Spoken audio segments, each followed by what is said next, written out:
Our next speaker is Tim Lipinski, who is the founder, MD, and CTO of Green Structures, whose mission is to dramatically improve the sustainability of the built environment and associated energy consumption by radically transforming the way it is planned, designed, constructed, maintained, and operated.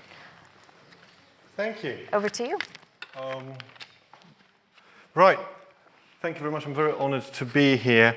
My talk is about using our existing buildings that we have in the UK to manage the transition to the low carbon economy and enable renewable power to effectively provide all our energy need. In my view, this technology, this hardware is a real breakthrough technology. Now, what do I know about energy and buildings? Just to quickly sum up, amongst a number of very great awards for energy and built environment, Autodesk very kindly named us the inventors of the year. And I think that combined, that gives me a little bit of credibility to talk about our buildings in combination with energy. Now, what are we trying to fix? Just to quickly give you some data, we are using 400,000 megawatt hours of electricity per year in the UK. At the same time, our thermal energy consumption is twice that. At present, we're moving a very sizable amount of that thermal energy consumption onto the grid every single year. And at the same time, we're about to remove about 8,000 megawatts of productive capacity off the grid by shutting down coal-fired and nuclear power plants. And you might say, well, what's the problem? Aren't renewables going to pick up the actual energy demand and provide our energy needs?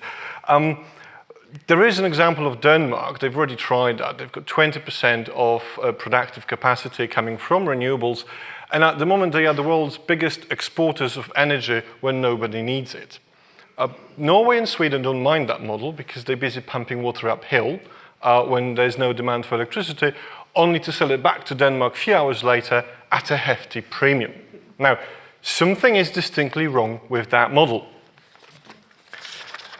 Now, what I'm here to talk about, virtual power plants, is effectively technology that transforms our existing buildings into very dynamic clusters capable of withholding or releasing megawatt hours of electricity. This reduces the need for peak power generation. This is what everyone's panicking about at the moment. You know, with all these renewables, we'll have to still build gas power plants and coal-fired power plants. No, we don't. We can use our existing infrastructure in a much more intelligent way and use the buildings to actually greatly improve the integration of renewables. To give you an idea about the scale, one Kingsnorth power station equals peak cooling demand of 2,000 office buildings or peak heating demand of 200,000 homes.